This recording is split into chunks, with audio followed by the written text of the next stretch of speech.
Ini kita tidak main-main ya. Gereja yang bikin masalah, karena gereja yang harus selesaikan masalah ini. Ini Pak, ini sudah jalan jadi. BP3UKP harus duduk di sini dia dengar. Dia itu perpanjangan tangan dari pemerintah pusat, duduk dengar supaya kita bicara. Karena itu genocide ini memang betul-betul terstruktur masif. Ini masalah, kita harus bicara. Saya karena itu suka kawin lagi, terus saya kawin perempuan sentani lagi, ada anak lagi. Saya akan kawin lagi. Yang mau bilang dosa silakan, tapi saya akan kawin lagi. Untuk anak tambah banyak, saya bertanggung jawab untuk tanah ini. Welcome to Manuscript Papua YouTube channel, and this is the official URL of Manuscript Papua YouTube channel. One of the participants of the event, Preventing and Protecting Indigenous Papuans from the Creeping Genocide, insists on marrying as many Indigenous Papuan women as possible and having many children, with the aim of preventing Papuans from extincting in their own land. This was conveyed in the first question and answer session at this event. This event was organized by the GKI Mediation Assistance Center, PBM GKI, which took place in Sentani, Jayapura, August 21, 2024. Salah satu peserta acara, mencegah dan melindungi orang asli Papua dari genosida yang merayap, bersikeras menikahi sebanyak mungkin perempuan asli Papua dan memiliki banyak anak. Tujuannya adalah untuk mencegah orang Papua punah di tanahnya sendiri. Hal tersebut disampaikan dalam sesi tanya-jawab pertama pada acara ini. Acara ini diselenggarakan oleh Pusat Pendampingan Mediasi GKI PBM GKI yang berlangsung di Sentani, Jayapura, tanggal 21 Agustus tahun 2024. Video berikut ini adalah sesi tanya-jawab bagian pertama dari acara ini. Manuskrip. Oke, kita berikan aplaus dulu untuk kasih semangat ke kita punya para penanya yang akan bertanya. Saya berikan kesempatan pertama langsung bertanya kepada siapa atau mungkin ada usulan atau seperti apa kepada Bapak Oge dari sayap kiri saya. Silakan. Baik, terima kasih.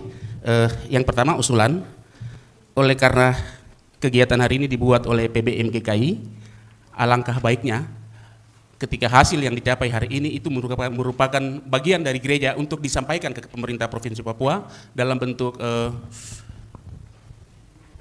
presentasi itu kepada gubernur, kepada DPRP, juga kepada MRP bahwa inilah hasil yang dicapai dan merupakan masukan dari gereja untuk dilaksanakan mungkin di pemerintahan yang baru nanti. Nah, yang kedua, creeping genosida ini sudah lama sebenarnya, bukan baru. Dan kalau kita bilang genosida sendiri itu polanya adalah TSM itu, terstruktur, sistematis, dan masif. Nah, di dalam creeping genosida juga pola ini ada, tetapi dia perlahan-lahan sampai dengan lebih fokus kepada pemusnahan yang tadi Prof bilang itu. Ya, hampir sama dengan yang Prof. Jadi dia memusnahkan sebenarnya, dia punah. Jadi jangan sampai kemudian kita punah. Orang Papua ini punah. Dan itu sedang berjalan pelan-pelan.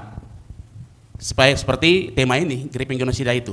Oleh karena itu, apa yang tadi disampaikan oleh Pak James tentang Indonesia, Papua sehat, Papua cerdas, dan juga Papua mandiri, sampai dengan 2029 jangan sampai di tengah jalan ini kita habis.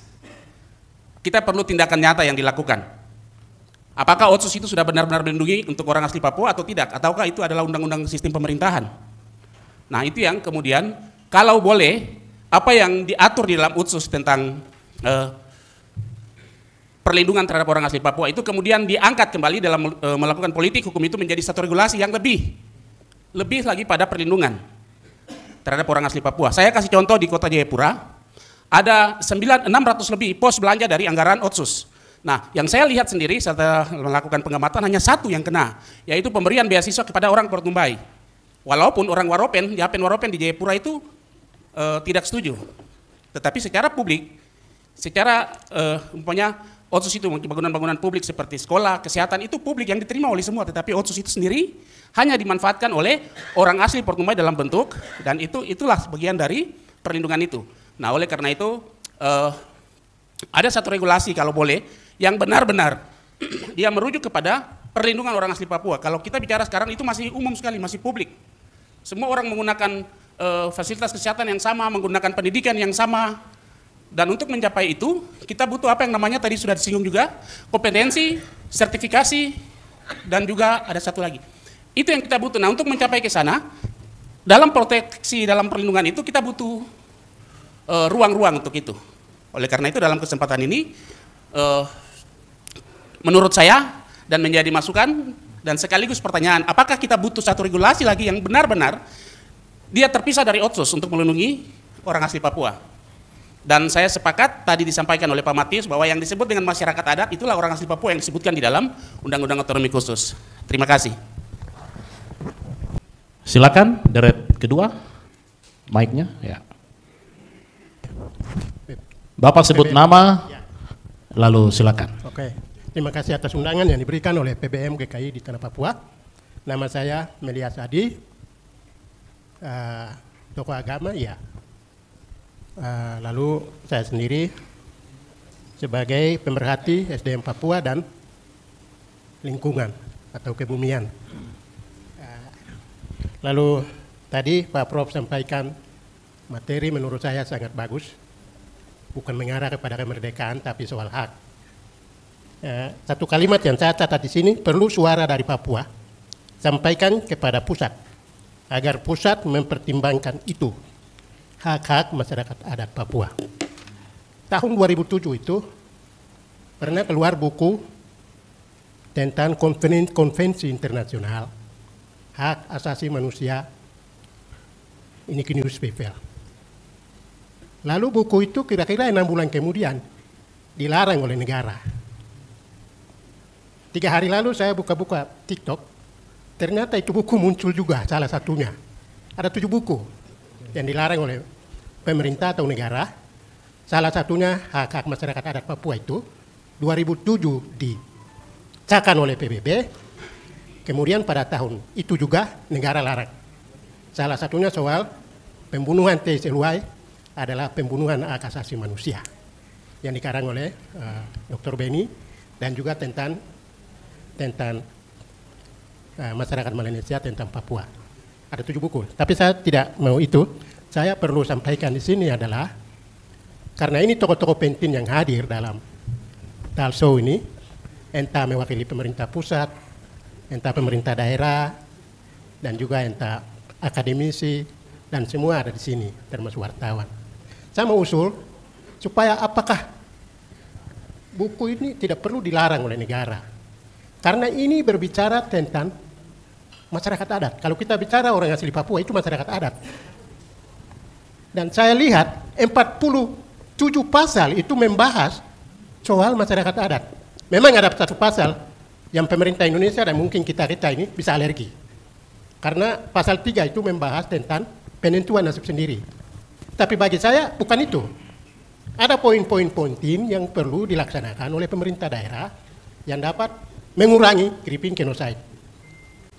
Dan salah satunya adalah bisa dimanfaatkan bahan-bahan lokal sebagai obat untuk dipakai oleh masyarakat adat. Itu salah satu pasal yang mereka masukkan dan saya sempat baca. Saya pikir itu saja. Terima kasih, Tuhan berkati. Baik, terima kasih Bapak Adi. Mari kita berikan aplaus. Selanjutnya di deretan ketiga dipersilakan untuk berdiri. Jadi kalau ada pertanyaan atau yang sama bisa didiskusikan di situ, lalu satu orang muncul dan sampaikan. Baik. Silakan. Shalom. Perkenalkan, nama saya Neil Olua. Neil Olua hanya dari Oka, saya tidak ada di tempat lain. Jadi yang saya ingin tanyakan ini mengenai tadi Bapak Matius bilang terkait dengan masyarakat adat itu sudah mantap sekali. Cuma saya mau tuh lebih spesifik ke bawah, sampai ke kampung-kampung di Sentani. Saya bicara juga karena orang Sentani, saya tahu siapa, biarpun satu kampung satu marga, tapi belum tentu dia orang asli di situ. Jadi itu yang harus dilindungi. Kalau perlu namanya juga harus dicatat di OB, bahwa biar orang Sentani semua lihat. Jangan karena marga sama, jadi pikir ini dia yang orang. Tidak semua seperti itu. Jadi saya minta mungkin Bapak Matius bisa menjelaskan, karena orang-orang Sentani di kampung-kampung itu yang asli yang punya hak wilayah itu mereka, dan mereka itu harus dilindungi, yang benar-benar dilindungi. Nah itu saya yang kedua ini terkait dengan yang sekarang pembakaran hutan di Merauke itu ya itu dampaknya itu terlalu besar menurut saya. Apalagi luasnya itu setengah Jakarta, itu nanti pemanasan global itu terlalu besar. Mungkin dampaknya bisa lari ke sini. Akan timbul semua penyakit-penyakit baru, itu orang Papua itu bisa mati mungkin di sana itu. Penyakit-penyakit baru itu pasti akan muncul. Orang Papua akan semakin habis, apalagi kita lagi menuju ke Indonesia Emas tahun 2045, data pemuda di negara itu sekarang itu paling banyak pemuda. Untuk menuju bonus demografi Indonesia itu, jadi memang pemuda yang harus disiapkan. Kita harus siapkan, kita punya SDM khusus itu dari dana otsus ini bagaimana pemuda itu bisa bersaing secara global nanti menuju Indonesia Emas nanti. Kita bisa bersaing. Itu dari saya. Mungkin ya harapan saya otsus ini persiapkan untuk SDM khusus, bukan SDM saja, tapi khusus. Kayak tentara tuh, ada pasukan khususnya. Begitu juga. Begitu juga SDM-nya. Terima kasih. Baik, terima kasih. Kita berikan aplaus kepada Saudara Neil Olua. Oke, kita ke meja berikutnya. Silakan. Baik, terima kasih atas kesempatan diberikan. Kami di sini mungkin sampaikan. Sebut nama biar Bapak Ibu bisa kenal. Nama saya Aris Krauta. Kita ini aktivis sosial kemasyarakatan yang bermarkas di UGM, Universitas Gunung Merah. Mungkin di sini kami sampaikan tadi dari awal sampai akhir tidak ada disinggung ke politik. Mungkin kami aktivis jalanan di wilayah Tanah Tabi ini, kami mau sampaikan ini melalui pandangan kami dari sisi politik. Yang jelas, apa yang tadi Prof. Hetaria bicara itu sangat benar, menyangkut sistem ketenagaran Republik Indonesia, dan itu akan persoalan. Kami mendukung penuh pernyataan dari Pak Hetaria. Yang kedua, persoalan Papua sekarang itu sudah merujuk pada konfrontasi ideologi, bukan konflik lagi. Papua sekarang sudah masuk konfrontasi ideologi, bukan konflik ideologi. Yang berikut, saya mengacu kepada apa yang pernah disampaikan oleh Rocky Gerung. Papua sekarang ini membutuhkan sila kedua. Dia tidak butuh sila ketiga di Papua. Sila kedua itu kemanusiaan yang adil dan beradab. Itu yang dibutuhkan di Papua. Yang berikut, saya sepakat seperti kakak Dr. James bicara. Ini materi kasih ke saya sangat senang sekali. Makanya saya korban waktu untuk hadir, dan ini hal yang luar biasa. Memang hal yang sensitif, tadi Prof. Hetaria bicara, hal yang sensitif, tapi dalam pandangan tertentu, hal ini harus dibicarakan. Dan bukan kegiatan ini berakhir di sini, tapi besok dan lusa harus di talk show kayak begini harus dibicarakan. Kalau creeping genocide, bagi kami aktivis jalanan itu sudah berlangsung lama. Dan seperti siapa saudara senior saya, Ongge tadi bicara itu secara TSM. Yang kedua kakak Madau bicara itu sangat benar. Kami juga sebagai aktivis yang jalan siap-siap dulu, kami juga tidak setuju. Kok 2 juta hektar dibongkar hanya untuk tanam padi? Seharusnya di situ tanam sagu, tanam keladi, tanam ini. Itu makanan pokok kami pun nenek moyang. Dan tadi ada singgung kakak dokter yang mantan bupati bicara pembersihan nutrisi, itu sangat benar. Dan kami juga kami berpikir bahwa ini harus ada himbauan. Bahwa kita dibesarkan dari mana, itu sudah sesuai dari daging kita. Jadi kita makan papeda, makan ini. Tadi saja makan, saya lihat tidak papeda, padahal saya mau makan, ada papeda saya makan. Karena saya sudah mulai kurangi makanan-makanan itu nasi. Dan itu betul. Kakak dokter tadi bilang, jadi genocide ini, itu sudah terjadi. TSM yang kakak Ongge bicara. Ini dulu itu orang-orang tua perempuan Papua melahirkan 7-8 anak, 9, 10, 12, 13. Sekarang lainnya sama tidak melahirkan kayak begitu. Ini mungkin ada faktor makanan. Coba nanti POM, tadi kakak dokter ada bilang, coba POM coba dilihat, diperiksa atau di apa. Mungkin ada lembaga ini. Bukan kami menuduh, bukan. Kenapa perempuan Papua ini produktif yang dulu lahir 10-12 anak, kok sekarang 1-2 bahkan tidak ada? Ya. Yang kedua, konflik. Konfrontasi ideologi yang terjadi. Ideologi itu barang itu dia ada di pikiran manusia kepala. Itu sulit diberantas di atas tanah ini. Dengan model apa? Dan dia akan hidup terus, ideologi. Jadi konfrontasi ideologi ini, coba cari solusi, bagaimana bisa ini? Ini juga menjurus kepada genocide. Artinya seperti itu. Minta maaf mungkin ini dari pandangan kami, aktivis yang sering jalan ini. Jadi Profesor Hetaria tadi bicara sistem bentuk ketenagaran ini negara kesatuan. Jadi produk undang-undang yang tadi Profesor Hetaria bicara sangat benar. Dibiarkan lepas ini, tapi mereka pegang ekor. Karena itu sistem ketenagaran negara kesatuan. Jadi kami sepakat dengan Profesor Hetaria. Berapa ini sudah inginkan. Kalau tadi founding father kita, Pak Hatta, waktu persiapan BPUPKI itu benar. Bilang ini negara federal harus. Terima kasih Prof. Etaria, hormat. Yang berikut mengenai gugus tugas masyarakat adat. Saya di mana-mana saya mendukung sekali kebijakan Pak Matius sejak dia menjabat bupati. Dan itu kebijakan gugus tugas masyarakat adat.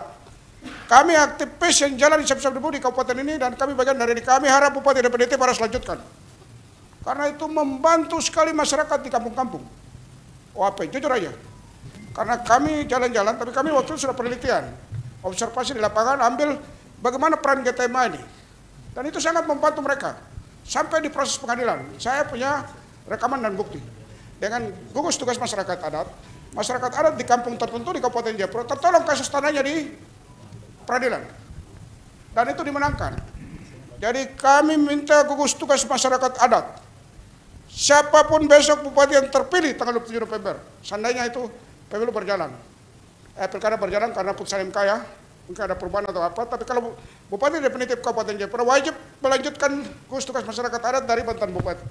Itu yang kami minta. Kami minta, mungkin itu yang berapa hal yang disampaikan. Jadi tadi bicara-bicara ini, coba kita yang jalan tiap hari bisa-bisa dulu, coba kita nyatakan dari sisi pandangan politik dulu. Karena ini di Papua sekarang ini baru kita bicara semua kebijakan ini, kita punya orang-orang kecil, orang-orang rakyat Papua di kampung-kampung. Hari ini lapar, anak-anaknya putus sekolah. Kita sudah bicara kebijakan ini hebat, bicara orang hal yang benar, tapi dalam keadaan lapar mereka tidak akan terima. Oh bicara apa? Ya kita butuh hari ini makan, kita butuh hari ini kita anak sekolah. Ini persoalan juga. Kita mau bicara kebijakan konsep hebat, tapi kalau masyarakat lapar itu tidak akan terima. Apa yang kau bicara kita tidak butuh itu? Ini minta maaf, realitas orang asli Papua di kampung-kampung di wilayah Tanah Tabi. Itu hasil observasi kami. Mungkin seperti begitu. Jadi saya minta kepada BPOM, mungkin hal ini yang kakak mau dokter bicara itu ada benarnya. Dan kalau bisa, himbauan-himbauan dari gereja juga, dari sinode, sampaikan kepada orang Papua, hutan sagu itu tidak usah ditebas. Dan berbisa berkebun ada lahan-lahan ini, tanam singkong keladi. Karena ini kita punya perempuan dulu lahir 10, 20, 15, 11. Sekarang ini 1, 2, wah ini kenapa? Ini kan persoalan. Itu laki-laki yang kurang kuat itu. Oke kakak dokter, minta maaf. Makanya seperti itu saja yang bisa sampaikan Pak Prof. Ya. Terima kasih banyak. Saya pendukung negara federal. Kami aktif bicara pendukung negara federal negara ini. Terima kasih.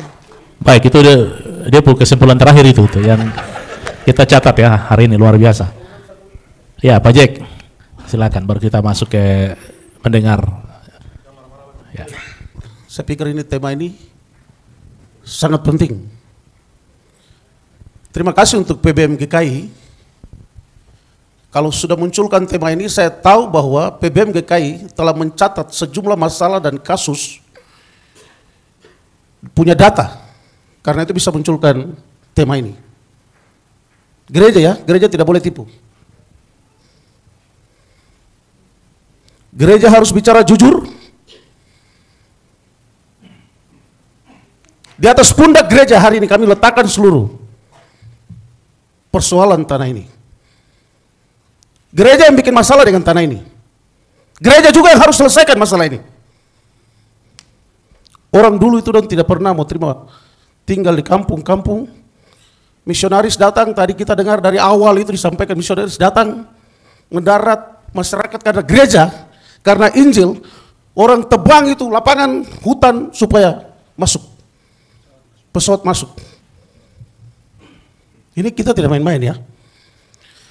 Saya tadi itu pergi ke sana dan saya kembali lagi karena saya rasa ini penting sekali.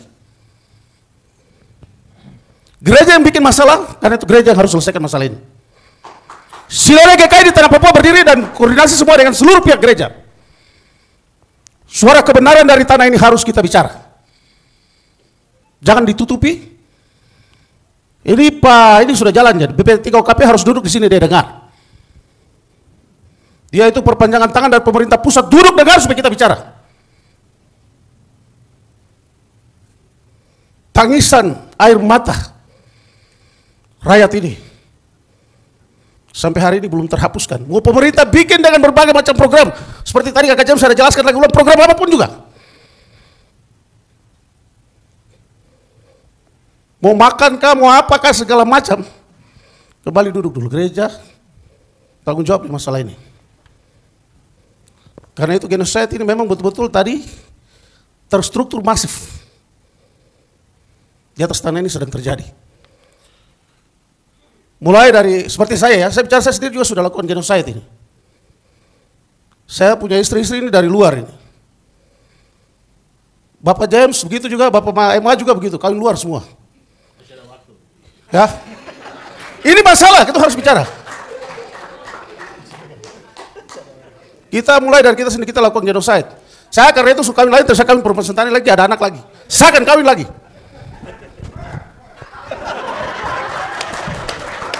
Yang mau bilang dosa silakan, tapi saya akan kawin lagi. Untuk anak tambah banyak, saya bertanggung jawab untuk tanah ini.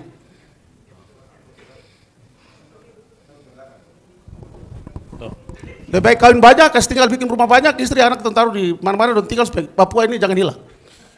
Itu ya. Sistematif dan semua ya. Kemudian tadi Pak Saudara saya John Tegai sampaikan itu kembali kepada kita sendiri. Kita harap afirmasi itu.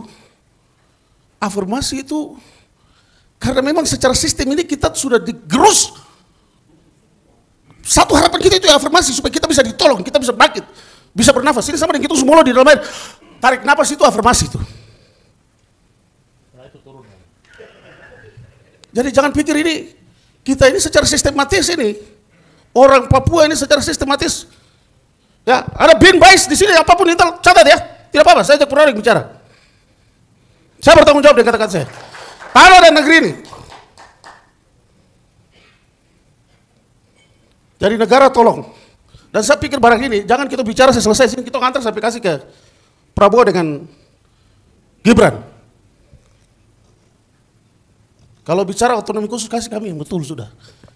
Aceh itu otonomi khususnya itu syariat Islam. Papua ini adat. Jadi tolong. Kalau masyarakat adat sudah bilang tidak boleh ada bupati, gubernur yang bukan orang Papua, jangan.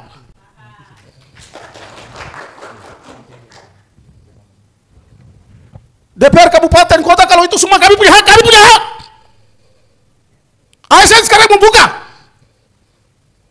Tidak boleh lagi buka sistem online. Saya sepakat itu sampai saudara-saudara yang gunung dukung itu. Suara ini gereja hari ini dari sini kita persuarakan penerimaan ASN untuk ini tahun ini tidak boleh lagi ada orang lain. Saya ASN, saya punya jabatan juga. Saya ASN yang bicara. Tapi saya setuju. Untuk penerimaan kali ini ASN ini tidak boleh lagi bikin sistem online.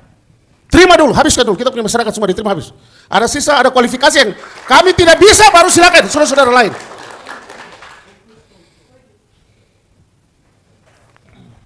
Kita bicara genocide itu pemusnahan secara ini perkawinan dilakukan itu kita ini sudah nafsu jadi kita kawin tidak apa-apa.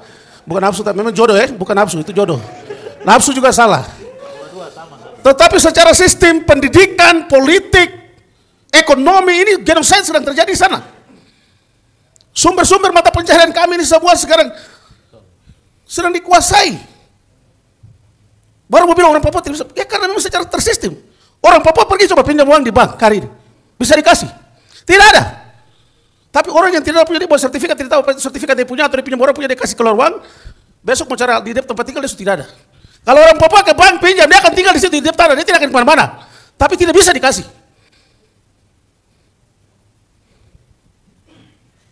Ini kita anggap ini hal sepele. Kita anggap ini hal yang biasa-biasa. Saya ini ASN juga tapi saya sakit hati. Karena ada saudara-saudara saya tidak apa-apa, mungkin tiap bulan saya terima gaji. Ada saya keluarga, ada saya saudara yang lain.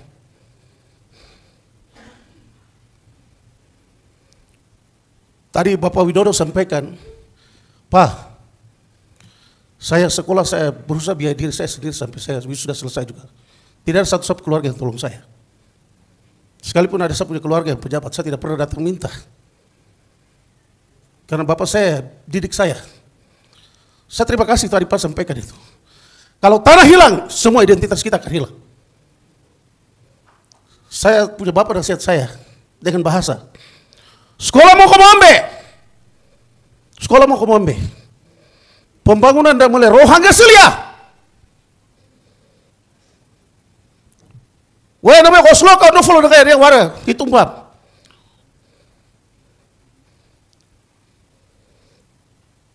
Wakani lah, view lah, pembangunan mana boleh, oleh pun nak buat, benen. Sekolah mau konde, sekolah mau komombe, nak beranda apa? Ambil nak ambil, obi bengger, yonggo, waroi pun ayah, joko roi miem. Itu nasihat dari bapak saya. Dia bilang jangan sombong dengan tanah, hari ini kita punya tanah banyak. Saya termasuk orang yang punya tanah banyak, Pak. Dari Kampung Harapan lari sampai di Buper, sampai di gunung-gunung saya pemilik tanah, Pak. Tapi bapak saya bilang, dusun sagu besar. Bapak bilang jangan harap tanah, jangan harap dusun. Saya jelaskan di bahas, ini tadi saya bicara di bahasa Sentani. Jangan pernah sandar sama tanah yang luas, jabatan on the follow atau kepala suku. Jadi sombong-sombong bilang punya tanah, punya hutan, punya dusun, punya sagu. Punya keluarga. Kamu sekolah saja. Sekolah dan sekolah. Punya ijazah, kau punya pekerjaan. Dari situ kau bisa melakukan tanggung jawab. Baik tanggung jawab adat. Bahkan bisa menghidupi dirimu sendiri dan keluargamu dan saudara-saudaramu. Itu pesan bapak saya. Yang terpatri dalam saya punya diri sampai saya berjuang terus. Itu yang ada dalam darah saya, ingatan saya. Bahwa itu betul. Karena bapak saya ini lihat situasi keadaan. Pembangunan dia tidak perlu. Dusun sagu ini. Dari Telaga Rias sampai di Netar. Kita mau bicara itu tidak bisa juga. Tapi ini kepentingan pembangunan terjadi. Seperti saya bilang. Perda sudah lahir juga untuk larang. Tidak bisa. Tapi karena kepentingan pembangunan juga tetap. Jalan jadi. Akses jalan terbuka. Kita ada gunakan hari ini. Mau salahkan siapa? Mau salahkan Pak Bupati? Tidak bisa. Kepentingan pembangunan. Baik. Jadi ini baik yang pertama yang Pak Laut sampaikan, jadi masih ada baik dua lagi. Karena ini serius persoalan ini. Saya harap kita tidak berkumpul untuk kita saling mengasihani diri. Saya sepakat dengan saya punya saudara perempuan tadi bilang, bukan aja untuk kita datang sini terus kasih. Aduh kasihan ya, tidak. Hari ini kita harus rumuskan hal ini dan bila perlu kita bentuk tim, berangkat kita ketemu dengan Prabowo dan Gibran, kita serahkan ini barang ini. Bilang gereja yang bikin persoalan, hari ini gereja juga datang kasih solusi untuk bagaimana selesaikan persoalan di tanah Papua. Mulai dari PBM GKI ini, GKI gandeng Gidi, gandeng Kemenjel, gandeng seluruh gereja-gereja yang ada. Kita kasih tahu. Begitu. Mungkin saya komen sedikit dulu di sini. Nanti baru kita diskusi. Jadi ini hal penting, jangan saya pikir kita main-main. Ya. Kita serius di titik ini. Kita sedang mengalami genosida yang luar biasa. Terstruktur dan masif. Apalagi satu itu. Sistematis. Tuhan berkati kita semua. Saya komen di sini. Baik, terima kasih untuk kita langsung mendengar dulu ya respon dari kita. Ada sesi kedua. Nanti yang masih mau angkat tangan nanti kami berikan waktu. Baik, dari 4 ya, 5 penanya ini ada yang penekanannya Pak Ongge tadi bahwa harus ada rekomendasi, kemudian penguatan regulasi yang seperti apa yang mungkin lebih kontekstual dengan kondisi terakhir ya setelah 20 tahun. Waktu kita masuk 3 tahun dan sekarang minus 3,5 tahun ya, jadi 17 tahun begitu ya. Mungkin apakah jangan kita mengulangi kesalahan yang sama dari sisi regulasi, Prof. Kemudian Bapak Adi ya, ada buku ya yang dilarang atau seperti apa, tapi tentu ini mungkin perlu dilihat dari perspektif hak masyarakat adat dalam mendokumentasikan karya-karya dari pengalaman mereka begitu. Terima kasih Pak Adi. Kemudian dari Saudara Olua ya, Neil, terkait dengan mungkin petunjuk teknis kampung adat ke depan di kampung-kampung ini seperti apa ya yang perlu dikembangkan. Kemudian juga Pak Kreuta, Pak Aris, ada satu penekanan tentang konfrontasi ideologi ini, bagaimana cara menghadapi konfrontasi ideologi. Kemudian juga beliau menyinggung sedikit tentang produktivitas ya. Produktivitas ini mungkin juga sudah dijalankan oleh gugus tugas masyarakat adat, tapi mungkin produktivitas yang mengarah kepada depopulasi begitu ya. Jadi mungkin beliau ada saran-saran yang kemudian juga tidak jauh berbeda dengan apa yang disampaikan oleh Pak Jack, bahwa solusi untuk depopulasi ini perlu lihat dengan cara yang seperti apa disepakati, terutama gereja dengan adat, supaya ada proses-proses duplikasi begitu manusia ke depan supaya jangan punah. Nah, salah satunya tadi sudah disampaikan. Nah, kemudian ini juga satu rekomendasi untuk GKI, kita harap nanti direspon juga oleh Pak Jack ya, sebagai representasi GKI di PBM juga, untuk melihat bagaimana kelanjutan daripada talk show ini terkait dengan hasil yang mau dicapai oleh kita bersama. Mungkin kira-kira yang saya catat secara umum seperti itu. Saya berikan kesempatan pertama kepada Prof. Hetaria untuk memberikan respon, kemudian juga Bapak Matius dan Pak James, kemudian Mas Dodo coba juga ikut menjahit kira-kira langkah-langkah kita ke depan seperti apa. Terima kasih, waktu saya berikan bagi Prof. Hetaria lebih dulu.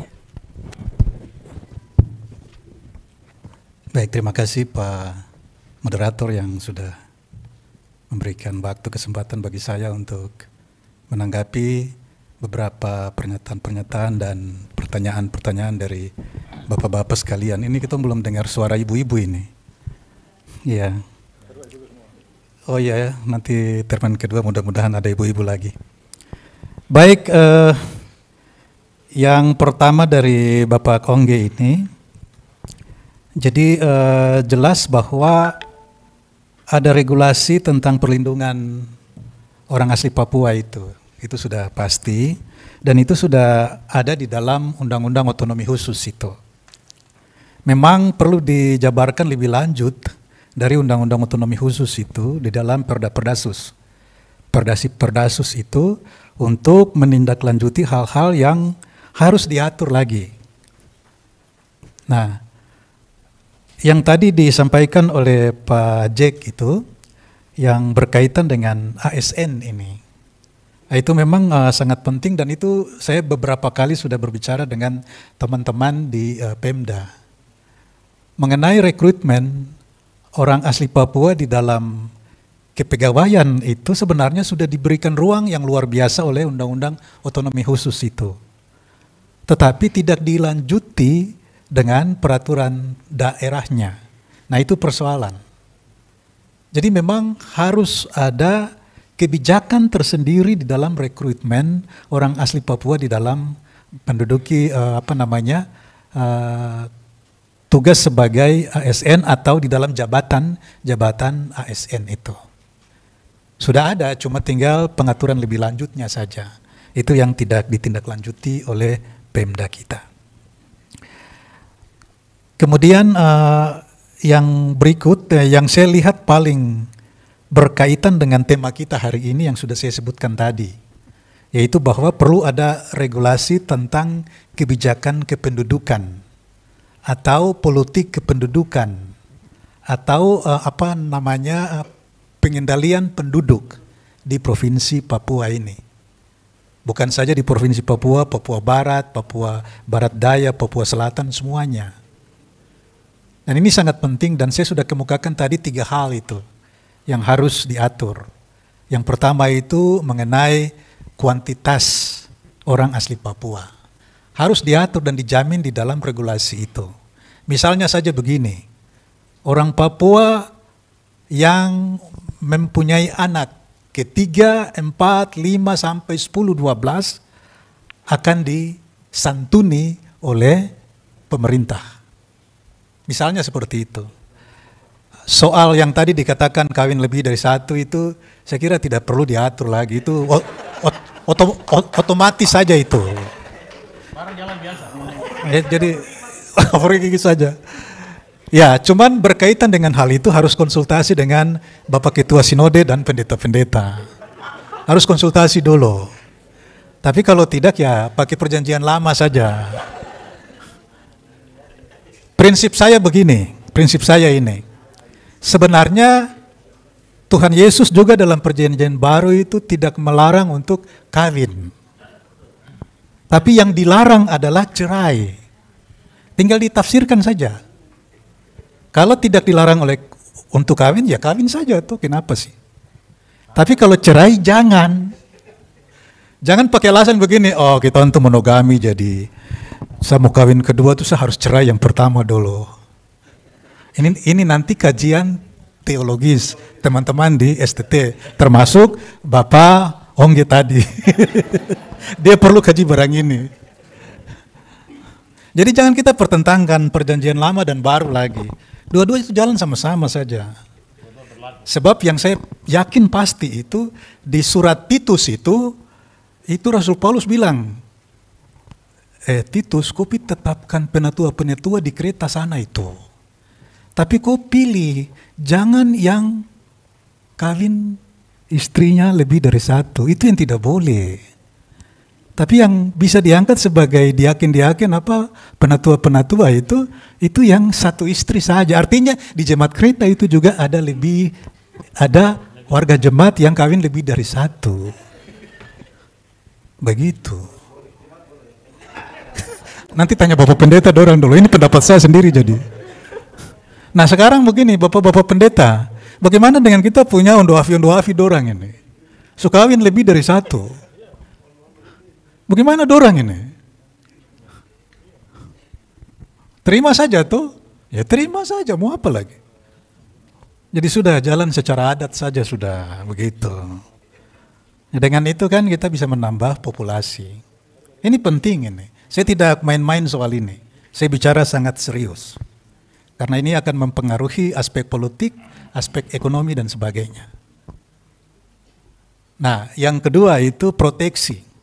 Perlindungan, afirmasi. Harus dijamin bahwa ada perlindungan bagi orang asli Papua di dalam perda kependudukan itu. Jaminan apa? Khususnya jaminan pekerjaan. Bagaimana caranya? Bikin KTP penduduk Papua, KTP Papua, KTP lokal, bikin saja. Dan barang ini kami sudah diskusikan dengan Biro Pusat Statistik itu. Kami sudah diskusikan, saya sudah tanya mereka, apakah di dalam KTP yang sekarang kita pegang semua ini ada kode yang menunjukkan bahwa pemegang KTP ini adalah orang Papua? Jawabannya tidak, karena ini merupakan KTP nasional. Kalau memang demikian, sudahlah tambah beberapa digit kode di situ untuk mengidentifikasi pemegang KTP ini adalah orang asli Papua. Tapi itu sesuatu pekerjaan yang sulit. Oleh karena itu jalan keluarnya adalah pembentukan KTP Papua. Untuk apa KTP lokal Papua ini? Di dalam rangka rekrutmen pegawai. Baik pegawai swasta maupun pegawai negeri.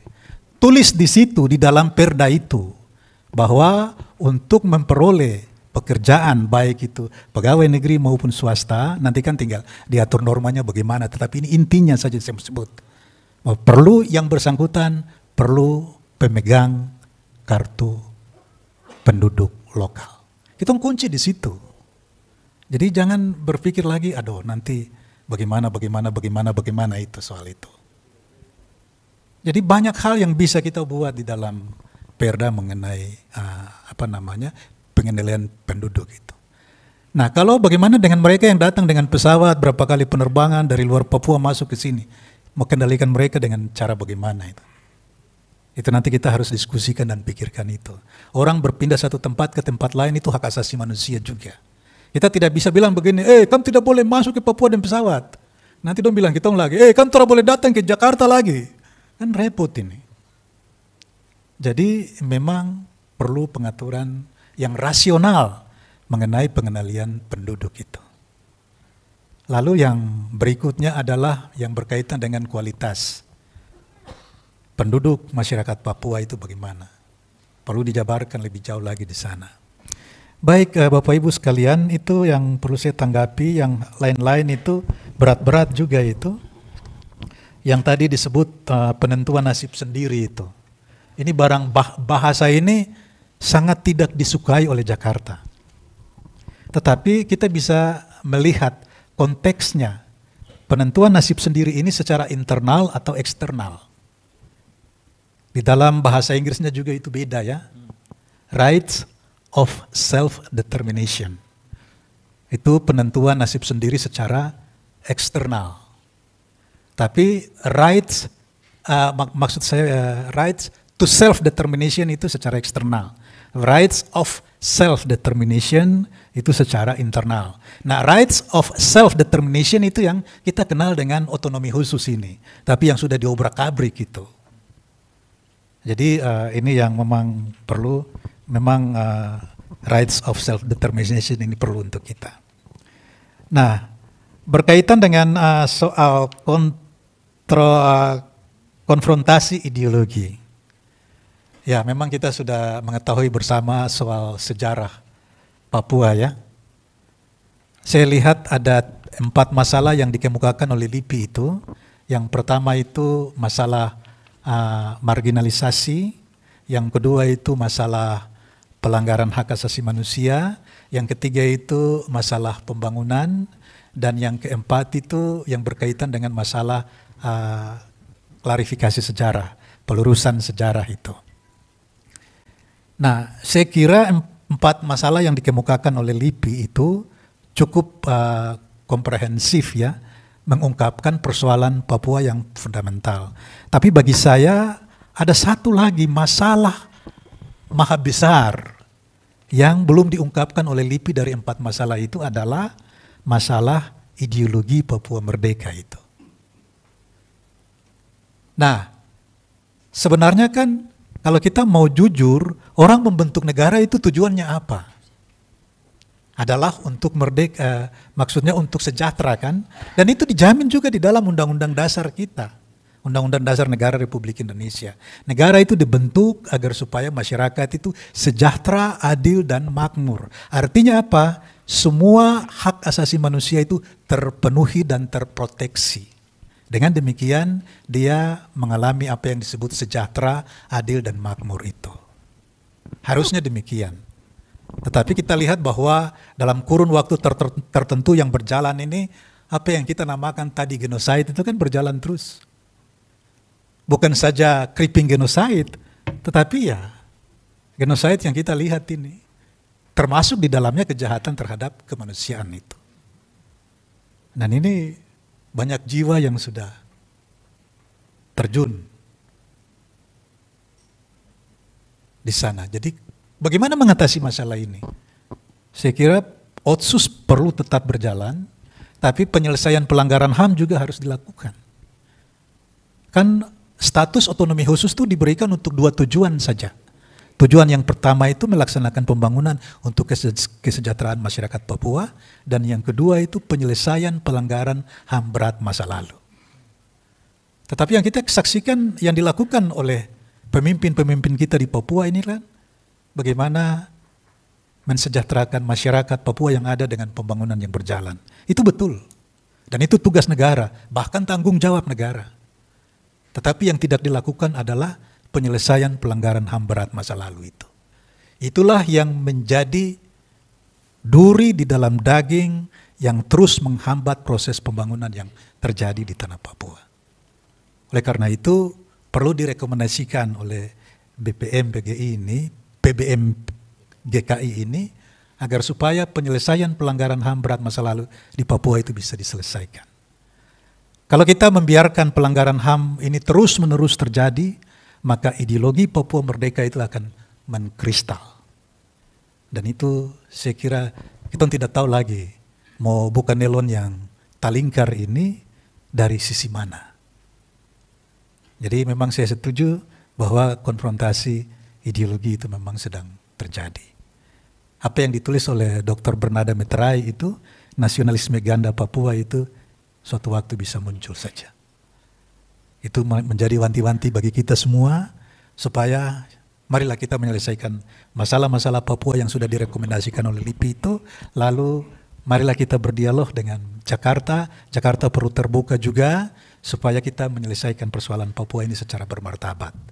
Lalu tindakan selanjutnya, tugas besar dari pemerintah kita adalah bagaimana supaya orang Papua ini tidak tersingkir dari tanahnya sendiri dengan apa yang kita sebut creeping genocide itu. Baik, saya kira itu yang perlu saya tanggapi, saya kembalikan. Baik, kita berikan aplaus kepada Bapak Prof. Hetaria. Silakan Bapak Matius, kami persilakan. Baik, terima kasih Pak Laus. Ada satu hal yang membanggakan untuk kita semua pada forum ini adalah anak-anak muda yang menguasai ruangan ini. Kita aplaus dulu untuk, ya, ini harapan kita. Yang di depan ini sudah ada yang botak, ada yang sudah rambut putih, jadi harus berbicara terus untuk hak-hak masyarakat orang asli Papua. Tadi ada satu dari siapa Lua ya. Jadi dulu kebetulan orang tua saya karena Ondoafi, dia bilang di atas dia itu tidak ada atasannya, hanya Tuhan. Itu berarti dia otonom. Dan itu asli karena masyarakat adat ini kan sebelum ada negara dan apapun, agama juga. Tetapi itu dia tahu bahwa dia ada di situ ditempatkan oleh Tuhan. Hubungan itu. Oleh karena itu memang kampung itu adalah masyarakat adat yang asli ada di situ. Di luar dari itu tidak ada. Bukan adat. Begitu. Jadi segala sesuatu memang harus dimulai dari situ. Kalau kita bicara mengenai orang asli Papua. Karena dia ada punya sistem, dia punya struktur, dan dia punya masyarakat, jelas, marga. Ada terbagi dalam klan-klan itu, mata rumah. Dan mereka ada punya batas wilayah atau ruang hidup mereka. Dan mereka punya sejarah asal-usul. Di luar sistem itu mungkin bicara hanya sebagai administrasi saja pemerintahan. Nah karena itu sistem ini ketika tahun 2000-an kita mulai dengan pekerjaan-pekerjaan LSM, kita membantu pemerintah Kabupaten Jayapura, kita menemukan bahwa ada satu soal waktu itu, kenapa pembangunan sulit sekali berkembang di kampung-kampung, karena ada dualisme kepemimpinan. Ada sistem yang diatur secara sentralistik, tetapi ada juga sistem yang punya sendiri masyarakat di kampung-kampung. Jadi terjadi ada dualisme itu juga menghambat pada saat itu. Kita undang Uncen untuk kita lakukan kajian itu, dualisme itu.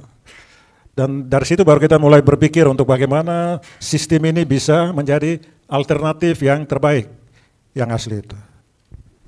Jadi dia punya sejarah, ini memang pergumulan yang panjang, diskusi yang panjang dengan teman-teman LSM, teman-teman dari Universitas Uncen, kajian-kajian, ada Dr. Revasi waktu itu, almarhum, kita coba diskusi panjang lebar untuk hal-hal itu.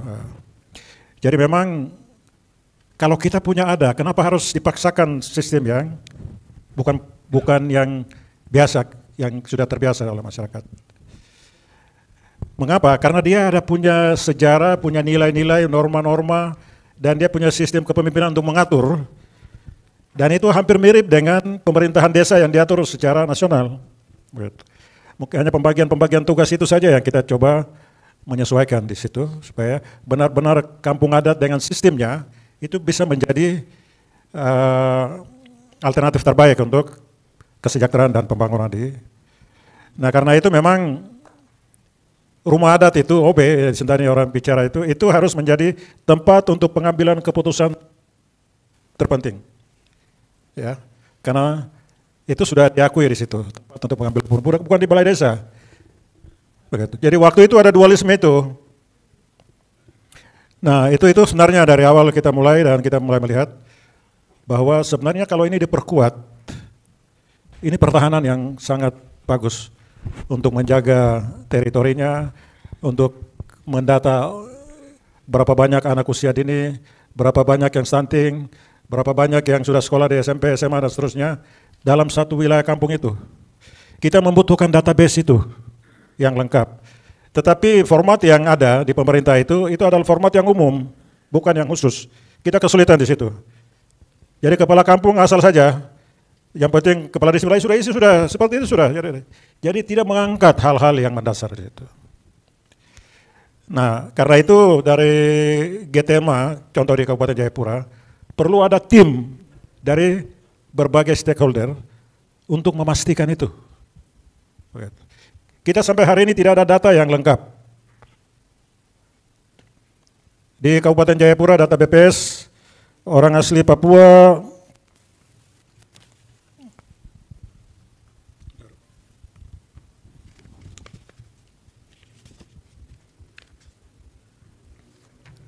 itu baru 106, 714, dari total penduduk 202, 561.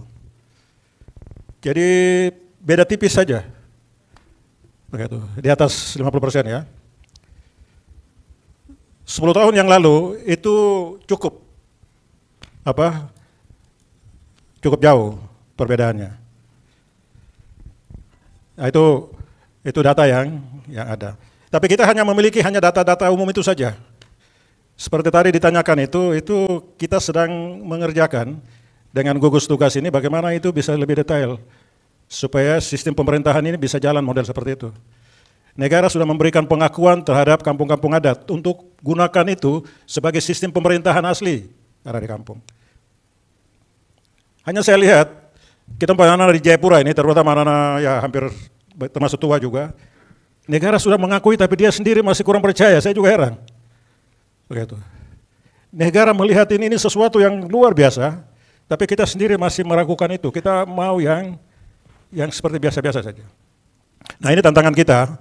Nah saya berharap mungkin seperti tadi diminta setelah forum ini ada follow up, kita coba diskusi bagaimana beberapa contoh-contoh ini bisa dilakukan di beberapa tempat.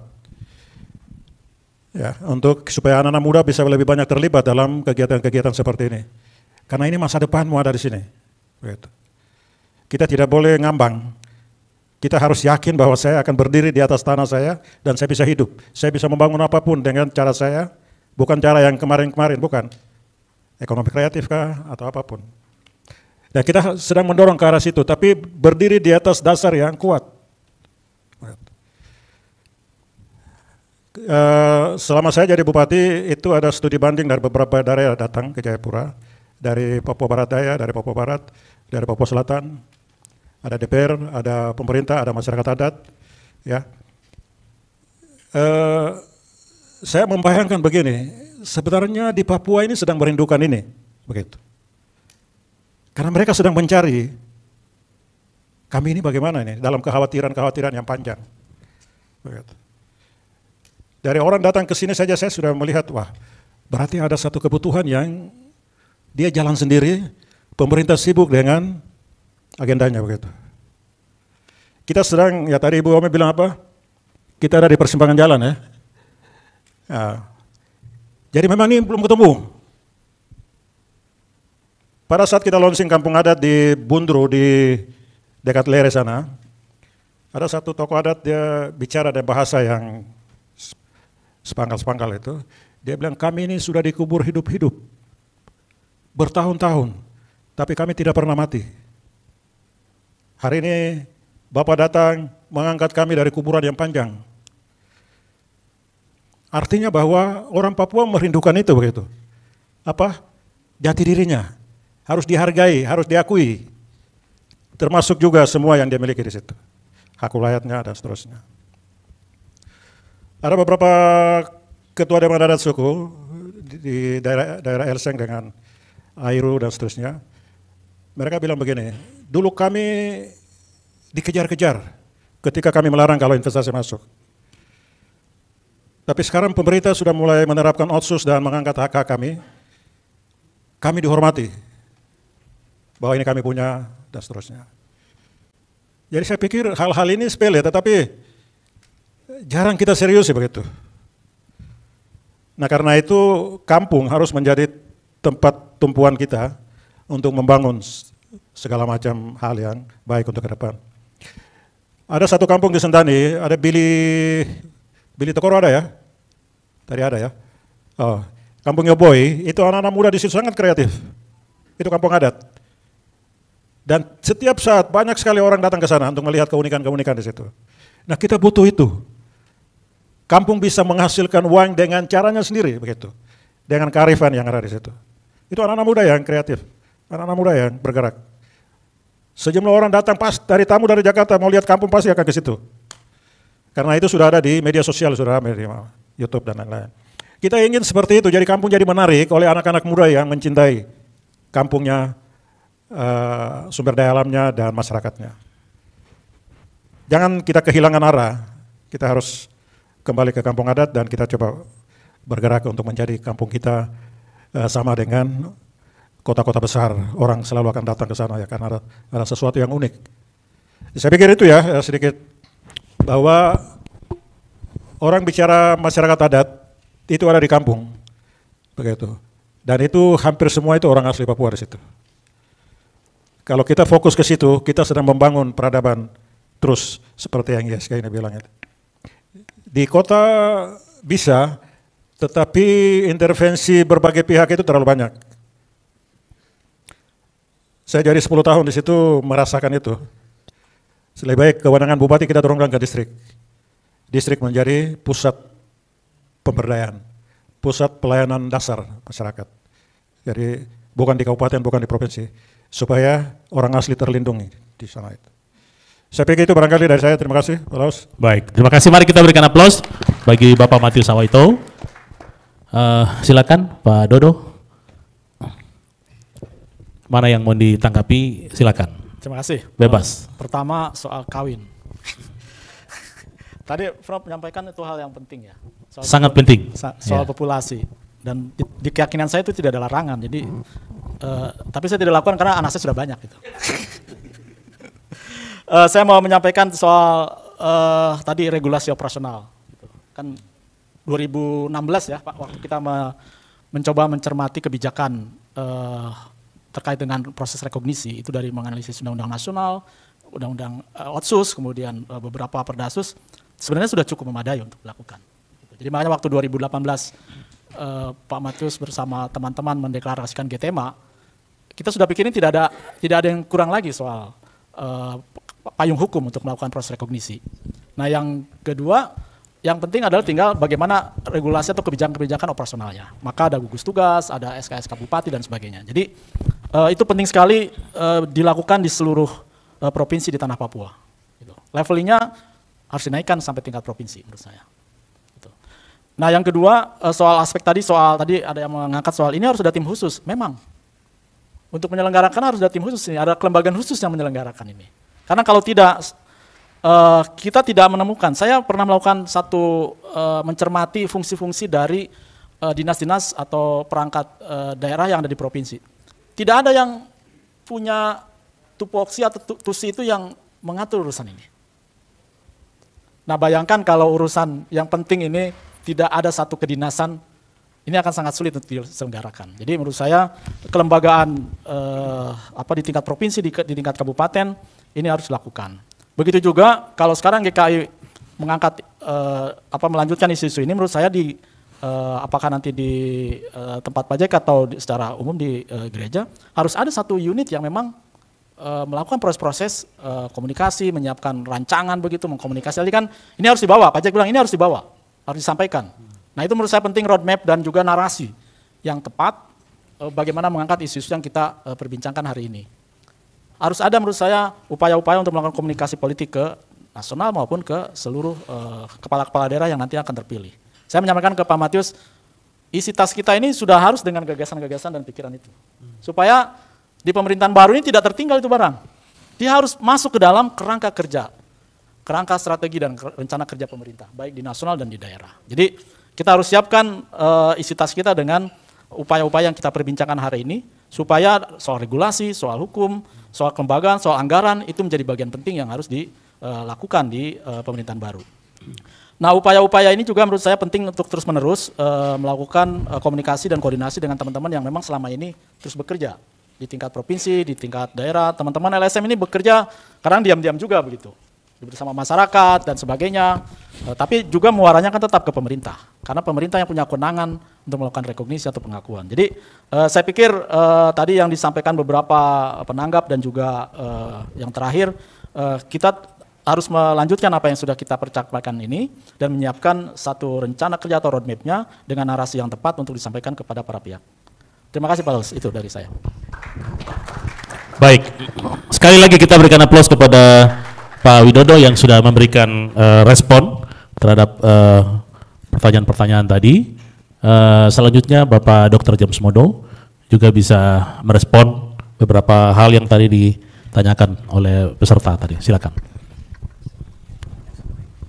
Baik, dari saya mungkin hanya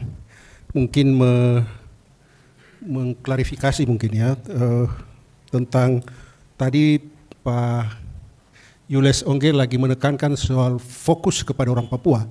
Kalau saya lihat dari seluruh regulasi secara nasional, terutama di dalam perubahan yang kedua tentang Undang-Undang Otsus dari Undang-Undang 21 ke Undang-Undang Nomor 2 tahun 2021, kemudian turunannya ke PP 106 dengan PP 107, seluruh fokus itu anggaran pemerintah itu harus fokus kepada orang asli Papua. Itu semua peraturan sudah menentukan seperti itu.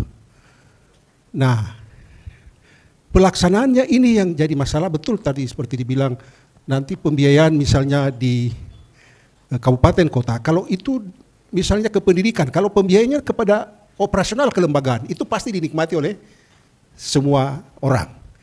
Tapi kalau dia berikan pembiayaan itu kepada misalnya beasiswa atau biaya hidup kepada anak-anak sekolah dan sebagainya, ini dia akan masuk ke orang asli Papua secara spesifik.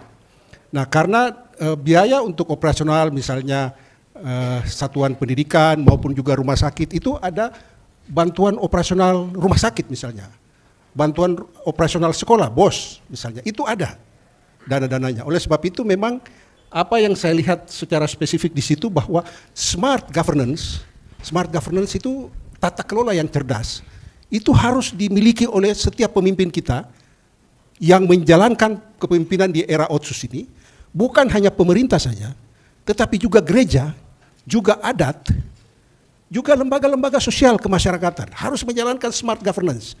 Smart governance itu prinsip-prinsipnya tadi saya sudah sebutkan itu. Harus kerja yang transparan, akuntabel, kemudian kerja yang di atas konsensus bersama. Banyak pemimpin-pemimpin kita misalnya di kampung saja, kita sudah sepakati untuk program harus begini, tapi program yang dia jalan masuk kepada rencana penganggaran itu bisa berubah di jalan karena kepentingan-kepentingan orang-orang. Itu tidak berdasarkan konsensus. Smart governance itu selalu ikuti prinsip-prinsip tentang kebenaran dan keadilan. Itu ada di situ, tadi saya sudah tunjukkan di acara apa yang pertama. Jadi kepemimpinan kita sering kita lakukan tidak smart. Lebih banyak kita cari untung diri sendiri. Itu hal-hal yang menyebabkan Otsus ini sudah berpihak kepada orang Papua, tapi karena kepentingan proyek, kepentingan orang per orang, kemudian kebijakan-kebijakan itu bergeser. Atau juga harusnya kita membiayai perorangan, tetapi itu tidak dilakukan. Seperti sekarang Otsus di Papua Barat Daya. Itu ada dana satu yang sekarang dari provinsi didedikasikan untuk membiayai lansia. Itu diberikan dana cash kepada lansia untuk orang tua yang sudah tidak bekerja, mereka bisa dapat uang itu dan mereka rasa ini Otsus. Di Papua Selatan sekarang lagi dibuat dana untuk membiayai dari anak PAUD sampai ke perguruan tinggi diberikan pada orangnya. Dan itu sebagai biaya yang langsung dia fokus kepada orang asli Papua. Nah, seperti itu. Juga nanti dalam pembiayaan kesehatan dan apa sebagainya. Jadi smart governance itu menyangkut kepemimpinan dan tata kelola.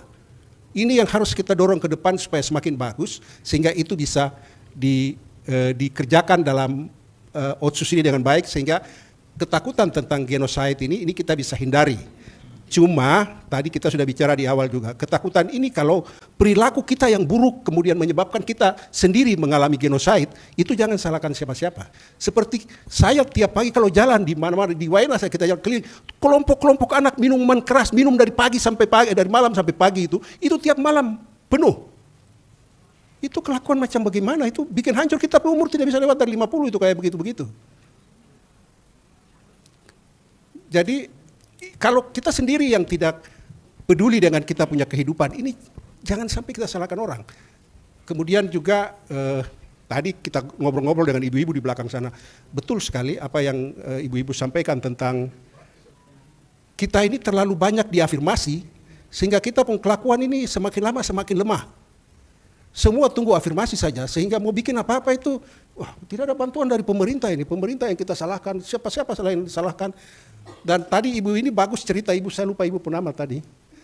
Tapi tadi yang Pak Jack sampaikan gereja punya dosa itu, di sana juga tadi diceritakan pemerintah punya dosa.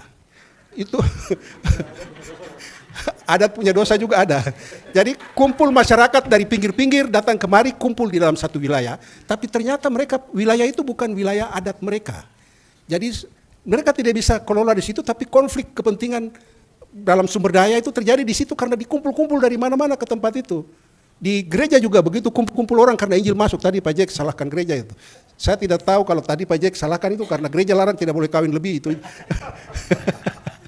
Tapi kesalahan yang saya lihat itu di sini. Artinya Injil masuk jadi semua orang kumpul. Tapi mereka kumpul di satu wilayah adat yang bukan wilayah mereka. Kemudian terjadi konflik. Dulu di Yahukimo katakan waktu gempa tahun berapa ya? 96 ya? Yalimo ya. Kemudian masyarakat dipindahkan dari satu tempat, kemudian ada di kampung Trikora, ada di Yalimo di atas ini. Ya, di daerah Hulu Atas. Dan daerah itu sekarang jadi masyarakatnya berebutan lahan-lahan adat karena mereka dipindah dari tempat-tempat mana datang ke situ. Nah, hal-hal begitu juga ya. Benawa ya, betul, di kampung Benawa. Nah, hal-hal seperti itu, jadi itu ada dosa-dosa dari mana-mana yang kita mau lihat. Nah, artinya bahwa kalau saya lihat kebijakan sekarang dari pusat sampai turun ke daerah, fokusnya sudah betul-betul tegas kepada orang asli Papua dalam pembiayaan otonomi khusus. Walaupun Pak Jack tadi tidak merasakan ya otonomi khusus waktu itu, tetapi sekarang kebijakannya sudah betul fokus. Nah, hanya ada dalam berbagai diskusi ada berbagai macam mindset yang berkembang bahwa 20 tahun pertama Otsus itu dananya diberikan dalam bentuk hibah. Ini saya salahkan kepada Menteri Keuangan baru-baru waktu kita rapat karena saya ikut dalam tim perencana nasional dari pusat sampai ke daerah, saya ikuti dalam rombongan mereka. Jadi saya saya bilang bahwa kurang transparan dari Kementerian Keuangan. 20 tahun pertama itu skema pembiayaan Otsus itu skema hibah. Hibah dia masuk di APBD itu, dia masuk di dalam penerimaan lain-lain. Kita bisa atur dengan kebijakan daerah sesuka-sukanya berdasar kita kepentingan belanja. Setelah Undang-Undang 2 muncul, skema pembiayaan dana Otsus itu dimasukkan menjadi skema perimbangan keuangan. Nah, ini yang kita mesti paham sama-sama. Kalau dia masuk dalam skema perimbangan keuangan, dana yang dia turun itu dana yang terukur dan dia masuk dalam alur-alur perencanaan yang sudah ada rekening nomor rekeningnya, tidak bisa dipindah sembarang-sembarang. Nah, di situ kemudian muncul tadi Pak Tegai dari Bapeda Provinsi bilang bahwa itu akhirnya banyak yang tersisa kita tidak bisa belanjakan kemana-mana karena daerah mungkin waktu itu dalam sistem perencanaan mereka anggarkan ini, tapi dalam waktu berubah, dia berubah. Jadi mau pindahkan tidak bisa karena dia sudah masuk di ruang itu. Nah, hal-hal seperti itu yang jadi masalah sekarang. Tetapi dari pendekatan perencanaan itu sudah sangat rigid sekali. Pertama dari rencana 20 tahun sudah ada, 22 sampai 41, itu yang disebut RIP 3. Kemudian yang kedua itu perencanaan 55 tahun, itu sudah ada yang disebut dengan RAP 3, itu seperti RPJM, itu juga sudah ada. Di RPJM itu yang ada Papua Sehat, Papua Cerdas, Papua Produktif. Kemudian sampai diturun di tingkat kabupaten kota dan apa itu harus direncanakan dalam dokumen-dokumen tahunan yang disebut dengan RKP, Rencana Kerja Pemerintah. Dan di dalam RKP itu semua yang mereka susun itu harus disertakan dengan dia punya RAP. Kemudian kalau itu mau bangun fisik sudah desain pertamanya sudah harus ada. Lokasinya di mana dia punya koordinat lokasi itu sudah harus ada. Dan itu bikin saya dampingi teman-teman dari Provinsi Pegunungan di hotel ini. Itu semua SKPD tidak bisa kerjakan itu semua karena kalau bikin perencanaan itu dia mesti sewa konsultan dari awal. Di situ kemudian terjadi kemacetan, belanja-belanja tidak jalan. Tetapi sesungguhnya aturannya ada, di 5% dari dana infrastruktur bisa dipakai untuk belanjakan kegiatan-kegiatan awal untuk perencanaan di situ. Jadi konsultan bisa dipakai dari awal untuk menyiapkan ini. Tapi itulah kita, karena kita belum paham semua aturan, kita belum tahu cara-cara cerdas untuk kerja cepat dan terukur, itu juga belum kita pahami dengan baik. Di situ kendala-kendala kita sesungguhnya. Kemudian juga kita bersyukur karena Provinsi Papua ini dipimpin oleh Pak Septer dan teman-teman dalam waktu dekat itu akan meluncurkan data asli orang asli Papua dengan sistem informasinya.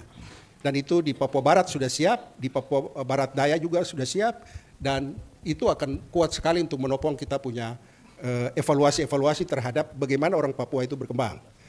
Nah, artinya bahwa ini kita lihat dari hal-hal yang positif. Saya lihat ini karena saya terlibat banyak dalam perencanaan dari pusat sampai ke daerah dan sekarang kita masih kerja untuk provinsi-provinsi pemekaran dan kabupaten-kabupaten. Kemudian juga